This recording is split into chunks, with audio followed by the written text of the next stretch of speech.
love him in a biblical, manly way as well. 21 years and you answer the call. Phil's rack. Phil's rack includes, we'll start from the top all the way down. First off, I have my guitar tuners at the top, so when Phil's doing the show, I'm tuning all of his guitars consistently throughout the night. Next we have the Ground Control Pro. Phil does not change any of his own sounds on stage. I change all of the different sounds that he uses throughout the show. So I may have up to 180 different changes, for what I call patch changes throughout the show. So basically what a patch change involves is that, like, patch number 1 maybe like his rhythm sound or something that he starts off with. Patch number 2 would be a louder lead sound. It may add a little bit more delay or echo on top to the sound. Patch 3 may be set up for something like just a particular patch for the chorus of that song or something like that type thing. So anyway, going on from there, we have the Beatles. Revolution, there you go.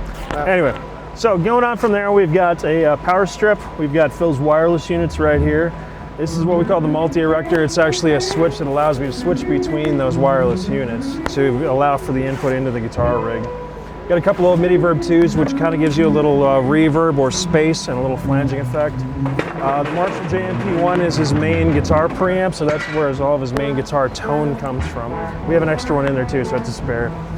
We have a TC Electronics 1210 chorus, which kind of adds like a cool spacey type sound to it. TC Electronics D2 delay. Delay is nothing more than like an echo type sound. So at different times, you know, for different songs, things like that. Down here we've got the GCX switcher, which actually turns all these effects processors on and off. And then the system mix, which actually recombines everything back into it. Into one cohesive sound. Next we have a drummer gate, which is a noise gate. So what happens is when Phil turns his guitar off, the gate closes so that there's no noise, and when he turns it back on, the gate opens. It's kind of like a door type scenario, if you will. Here we have a Palmer PDI-05 speaker simulators. Phil doesn't use any microphones in his rig at all. It's all done through the speaker simulators. So below that we have 2 old RRM Randall RRM 250 amplifiers. Phil's had these since the early 80s. They won't die, so that's why we still have them, and they sound good. Over here I've got all of Phil's guitars. So we call every one of them has a name. So this one is called Cammy because it's a chameleon paint job, so you can see it turn from purple to green type thing. Ironically, Phil is colorblind, so he can't see the change. So this is the one I call Gold Member because it's gold. Everything is gold. So this is a brand new PC Supreme model that Phil just got this year.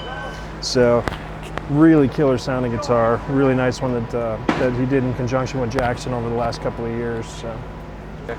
This one is called Dread.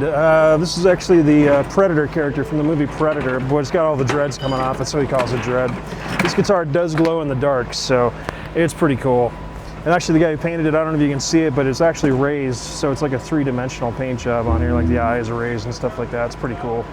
So, let's see, we'll do 2 more. This is one, this is a 30th anniversary PC1 model that Phil did with Jackson. Phil actually painted himself 35 of these for the anniversary. So every bit of paint on there, every one of them is unique, and every one of it is done by Phil. And Phil actually did his name in Japanese on the side too, so really cool guitar.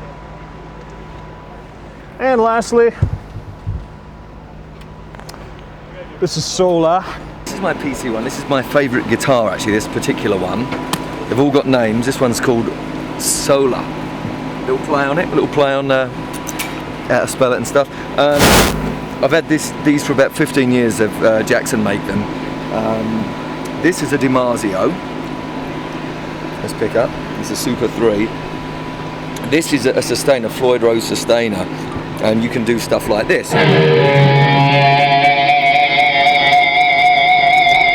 It just keeps it going like that, or if you turn that off, it's kind of like a Ebo, if you remember them from the 70s and 80s. It's pretty nice. It also works as a pickup.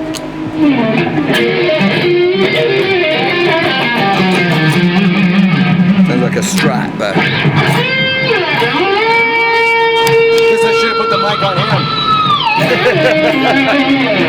All right, I also handle the acoustics for Phil. So I also did this one as well. This is another aged one that I did for Phil. This is a Guild F50 model. Wonderful guitar from Guild. Brother. Yep. Sister, whatever you want to call it. Exactly. And last but not least, I also take care of Joe's acoustic guitars as well. So this is Joe's GS8 from Taylor. Wonderful instrument, very nice. Sounds fantastic live. So. There we go. So my workstation. I actually have my set list on an iPad.